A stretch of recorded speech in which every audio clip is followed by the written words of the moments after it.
అఖిలాండ కోటి బ్రహ్మాండ నాయకుడు శ్రీ తిరుమల వెంకటేశ్వర స్వామి లడ్డు ప్రసాదంపై చాలా విమర్శలు వస్తున్నాయి. అది ఎంతవరకు నిజమో ఎంతవరకు అబద్ధమో అన్నది ఎవరికి పూర్తిగా తెలియట్లేదు. ఎందుకంటే మీడియాలో వస్తున్న రకరకాల వార్తా కథనాలు చూసి ప్రజలు ఒకలాంటి అంటే మేము ప్రసాదం తీసుకున్న వాళ్ళు మేము ఒక అపవిత్ర పని చేశాము అన్న మనోవేదనలో ఉన్నారు. దీనిపైన విహెచ్పి కార్యదర్శి డాక్టర్ రావినూతల శశిధర్ గారిని అడిగి తెలుసుకుందాం. నమస్కారం సార్. సార్, ఈ వార్త స్వయంగా సీఎం గారే కల్తీ జరిగింది అని చెప్పేసి నివేదిక బయట పెట్టారు. సో ఇలా బహిరంగంగా బయట పెట్టడం వల్ల చాలా మంది ప్రజలు ప్రసాదం తీసుకున్న వారు మనోవేదనకు గురవుతున్నారు. అయ్యో, అంటే దాంట్లో వాళ్ళు చేసిన తప్పేమీ లేదు, ఎవరో చేసిన పాపానికి బలైన వారు. వారి మనోవేదన ఎలా తీరుతుంది? సమగ్ర విచారణ తర్వాత ఈ రిపోర్టు బయట పెట్టుంటే బాగుండేదేమో అని ఇంకొక వర్గం వారు అంటున్నారు. దీనిపైన మీ సమాధానం సార్? సమగ్రమైనటువంటి సమాచారమే వచ్చింది. ల్యాబ్ టెస్ట్ రిపోర్ట్లు బయటకు వచ్చినాయి. రాష్ట్ర ముఖ్యమంత్రి బహిర్గతం చేసిండు. కోటాను కోట్ల యొక్క భక్తుల విశ్వాసాలతోటి ముడిపడి ఉన్నటువంటి విషయము. భవిష్యత్తులో దాన్ని తప్పును సరిదిద్దడంలో భాగంగానే రిపోర్టు బయటకు వచ్చిందని మనం భావించాల్సి ఉంటుంది. ఇప్పటికైనా హైకోర్టు సిట్టింగ్ జడ్జి తోటి స్పెషల్ బెంచ్ ఏర్పాటు చేయాలా, ప్యారలల్గా కేంద్ర ప్రభుత్వం సిబిఐ దర్యాప్తు కూడా జరిపించాలా. దోషులు ఎంతటి వారైనా వదిలొద్దు. గత ముఖ్యమంత్రి జగన్మోహన్ రెడ్డి పైన, ధర్మారెడ్డి పైన, అదేవిధంగా వైవి సుబ్బారెడ్డి పైన, కరుణాకర్ రెడ్డి పైన, గత పాలక మండలి సభ్యులపైన ఎఫ్ఐఆర్ నమోదు చేయాలా. వెంటనే వాళ్ళని అరెస్టు చేయాలి. వాళ్ళు సాక్ష్యాధారాలు కూడా తారుమారు చేసేటువంటి వ్యక్తులు వాళ్ళు.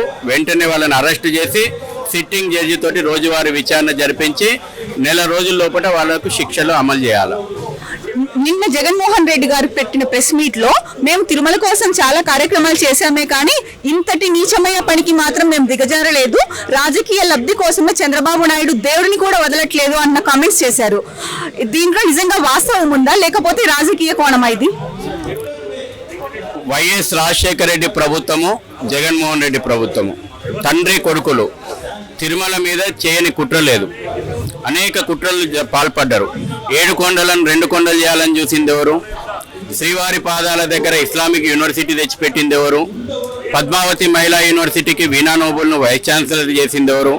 తిరుమల తిరుపతి విద్యా సంస్థలకు క్రిస్టోఫర్ను అధిపతిని చేసింది ఎవరు? అన్యమతస్థులను తొలగించకుండా అన్యమతస్థులను తొలగిస్తానని చెప్పినటువంటి చీఫ్ సెక్రటరీ ఎల్వి సుబ్రహ్మణ్యంను రాత్రికి రాత్రి బదిలీ చేసింది ఎవరు? అన్నప్రసాదం లోపల నాణ్యత తిరుమల పైన కొండపైన 7 భక్తులను పైన కేసులు పెడతామని కేసులు పెట్టి వేధింపులకు గురి చేసింది ఎవరు? అన్ని ఆస్తులు మేము మెయింటైన్ చేయలేము అని చెప్పేసి ఆస్తులు అమ్మాలని చూసింది ఎవరు? గతంలో ఉన్నటువంటి వైఎస్ రాజశేఖర రెడ్డి ప్రభుత్వం, గతంలో ఉన్నటువంటి వైఎస్ జగన్మోహన్ రెడ్డి ప్రభుత్వం. కాబట్టి మీ కుట్రలు ఒక్కొక్కటి ఇవాళ ఏఆర్ ఫుడ్కు కానీ లేకపోతే ఆల్ఫాకు సంబంధించి కానీ ఈ రకమైనటువంటి ఒక నాణ్యత లోపించినటువంటి ఆవు కొవ్వు, పంది కొవ్వు, చేప నూనె కలిసినటువంటి ఒక నెయ్యిని పరమ పవిత్రమైనటువంటి ప్రసాదంలో వాడింది ఎవరు? మీరు కాదా? మీరు క్షమించరాని తప్పు చేసిండ్రు. ఖచ్చితంగా మీరు ప్రజాకోర్టులో శిక్ష పడాల్సిందే, మీకు చట్టపరంగా కూడా మీకు శిక్ష పడాల్సిందే. సార్, అయితే ఇక్కడ ఒక చిన్న కన్ఫ్యూషన్ కూడా నెలకొనింది ప్రజల్లో. ముందుగా ఈవో గారు, టీటీడీ ఈవో గారు ఈ రిపోర్ట్ బయట పెట్టారు. ఆయన కూరగాయల ఫ్యాట్ కలిసింది అని చెప్పారు. ఆ తర్వాత సీఎం గారు బయట పెట్టినప్పుడు దీంట్లో జంతువుల ఫ్యాట్ కలిసింది అన్నారు. ఇది కొంతమంది ప్రజల్లో అంటే ఎటు తెలుసుకోలేని డైలమాలో ఉండిపోయారు. ఏది నిజమని భావించాలి? మీకు రిపోర్ట్ ఎందుంటుంది అనుకుంటా. National dairy development board NDDB confirm చేసింది ఎనిమల్ ఫ్యాట్ అని. ఇది ఒక అత్యున్నతమైనటువంటి ల్యాబ్. NDDB కన్ఫర్మ్ చేసింది ఎనిమల్ ఫ్యాట్ ఉందని చెప్పి. అదేవిధంగా centre of analysis and learning in livestock and food, CALF అంటారు, వారు కూడా కన్ఫర్మ్ చేశారు. సార్, ఇప్పుడు అంటే వైవి సుబ్బారెడ్డి గారు చంద్రబాబు నాయుడు గారికి ఒక ఛాలెంజ్ లాగా చెప్పారు.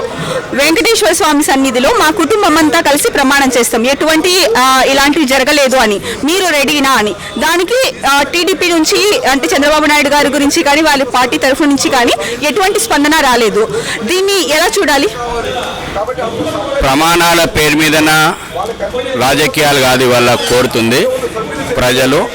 చట్ట ప్రకారంగా రిపోర్టు ముందర పెట్టుకొని రిపోర్టుల ఆధారంగా ల్యాబ్ టెస్ట్ రిపోర్టుల ఆధారంగా ప్రభుత్వం వెంటనే కేసు ఎఫ్ఐఆర్ నమోదు చేయాలా, వీళ్ళందరినీ కూడా అరెస్ట్ చేయాలి. హైకోర్టు సిట్టింగ్ జడ్జి తోటి రోజువారీ విచారణ జరిపించాలి. ఇవాళ కోర్టు కూడా అవసరం అనుకుంటే సుప్రీంకోర్టు కూడా సుమోటోగా స్వీకరించాలి, హైకోర్టు సుమోటోగా స్వీకరించాలి. ఇవాళ న్యాయమూర్తులు కూడా ప్రతి శనివారం దర్శనానికి వస్తారు. న్యాయమూర్తులు మీరందరూ కూడా తిన్నది ఇదే, మీ అందరితోటి కూడా ఈ రకమైనటువంటి ఆవు కొవ్వు, పంది కొవ్వు, చేప నూనె తినిపించారు. మీరు స్వీకరించిన ప్రసాదంలో ఇవి ఉన్నాయి. భారత రాష్ట్రపతికి, భారత ప్రధానికి అయోధ్య ప్రాణప్రతిష్ఠ సందర్భంగా వేలాది మంది స్వామీజీలకు కూడా మీరు ఇదే ప్రసాదం తినిపించారు. కాబట్టి చాలా ఘోరమైనటువంటి తప్పు జరిగింది. తప్పకుండా గత ముఖ్యమంత్రిని కఠినంగా శిక్షించాలి. జగన్మోహన్ రెడ్డిని, ధర్మారెడ్డి ఏం అధికారం ఉందని చెప్పి, ఏమి అర్హత ఉందని చెప్పి ధర్మారెడ్డిని తీసుకొచ్చి పెట్టుకున్నారు. మేము ధర్మారెడ్డిని ఏరుకోరి తెచ్చుకున్నప్పుడే మేము ఈ రకంగా తిరుమల విషయం లోపల గతంలో రాజశేఖర రెడ్డి ముఖ్యమంత్రిగా ఉన్నప్పుడు ఈ కుట్రలకు పాల్పడ్డటువంటి వ్యక్తి, అనేక ఆరోపణలకు కేర్ ఆఫ్ అడ్రస్ ధర్మారెడ్డి, ఆయనను పెట్టొద్దని చెప్పినాం. ఆయనను ఏరుకోరి తీసుకొచ్చి పెట్టుకున్నప్పుడే మేము చెప్పినాం, సమర్థుడైనటువంటి ఒక ఐఏఎస్ ఆఫీసరు లేడా, ఆంధ్రప్రదేశ్ లోపల సమర్థుడైనటువంటి ఐఏఎస్ ఆఫీసర్లు లేరా అని కూడా మేము అడిగినాం. కాబట్టి ధర్మారెడ్డి కుట్రలన్నిటికీ కూడా కేంద్ర బిందువు ధర్మారెడ్డికి తేల్తాడు. సమగ్రమైనటువంటి విచారణ జరగాలి. సార్ చివరిగా ఒక ప్రశ్న సార్, అయితే దీనిపై రమణ దీక్షితులు గారు కూడా మాట్లాడారు ప్రెస్ మీట్ లో. గత 5 సంవత్సరాలుగా జరుగుతున్నది ఇదే, కానీ ఎవరు పట్టించుకోలేదు అని. అయితే రమణ దీక్షితులు గారు మాజీ టీటీడీ ప్రధాన అర్చకులు, ఆయన ఎందుకు ఈ విషయాన్ని బహిర్గతం చేయలేకపోయారు? అంటే ఏదైనా భయాందోళనలా లేకపోతే వేరే ఒత్తిళ్ల కారణంగా బయట పెట్టలేకపోయారంటారా? ఇంకా చాలా ఘోరమైనటువంటి విషయం ఏంటంటే వారు అనేకసార్లు ఆవేదన వ్యక్తం చేశారు.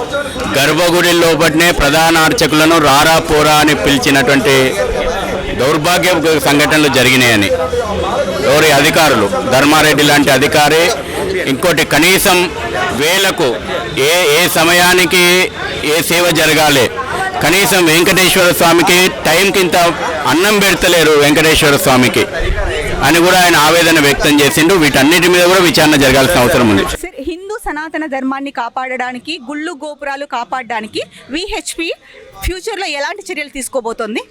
పూజ్య స్వామీజీల నేతృత్వం లోపల మేము ధార్మిక పరిషత్తుల ఏర్పాటు చేయాలనేటువంటిది మా ప్రధానమైనటువంటి డిమాండు. దేవాలయాల వ్యవస్థ ప్రభుత్వ ఆధీనం నుంచి బయటికి రావాలా, దేవాలయాలకు ఒక స్వచ్ఛందమైనటువంటి వ్యవస్థ ఉండాలి. అవసరం అనుకుంటే కేంద్ర రాష్ట్ర ప్రభుత్వాలు ఆ దిశగా చట్టాలు తేవాలా. ప్రభుత్వ కబంధ హస్తాల నుంచి దేవాలయాల వ్యవస్థ బయటపడాలి. సో ఇప్పుడు జరుగుతున్న ఈ లడ్డూ ప్రసాదంలో జరిగిన అవకతవకలపై ప్రజలు చాలామంది అంటే నాలాంటి వాళ్ళు ఉన్నారు. ఎగ్జాంపుల్ నేనే, అమ్మో దీంట్లో నేను చేసిన తప్పేం లేదు, లడ్డూ తిన్నా, ఎవరో చేసిన పాపం అది, కానీ అమ్మో నేను తినేసాను కదా ఏమన్నా అవుతుందేమో, తప్పేమో అని చాలామంది బాధపడే వాళ్ళు ఉన్నారు, సున్నిత మనస్తత్వం. మీరు ప్రజలకి చెప్పే అంటే వాళ్ళకి ఇచ్చే భరోసా ఏంటి సార్? ఒక మహాపాపం, ఘోరమైనటువంటి పాపం గత పాలకులు చేసిండ్రు. అందుకే ఈ యొక్క రిపోర్టు బయటకు వచ్చిన తర్వాత ఇప్పుడు ప్రభుత్వం ఏం చర్యలు తీసుకుందో ప్రభుత్వం స్పష్టమైనటువంటి ప్రకటన చేయాలి. సార్ ఆలయాలు, గుళ్ళు, గోపురాలు ప్రభుత్వ చేతిలో కాకుండా ధార్మిక సంస్థల ఆధ్వర్యంలో ఉండాలనేసి మీరు భావిస్తున్నారా? మా మొదటి నుంచి మా డిమాండ్ అదే. అసలు దేవాలయాలు ప్రభుత్వ చేతుల్లో ఎందుకు ఉండాలి? చర్చిలు ప్రభుత్వ చేతుల్లో లేవు, మసీదులు ప్రభుత్వ చేతుల్లో లేవు, దేవాలయాలు ఎందుకు ఉండాలి? దేవాలయాలు ప్రభుత్వ చేతిలో ఉంచుకోవాల్సిన అవసరం ప్రభుత్వాలకు లేదు, ఉండకూడదు కూడా.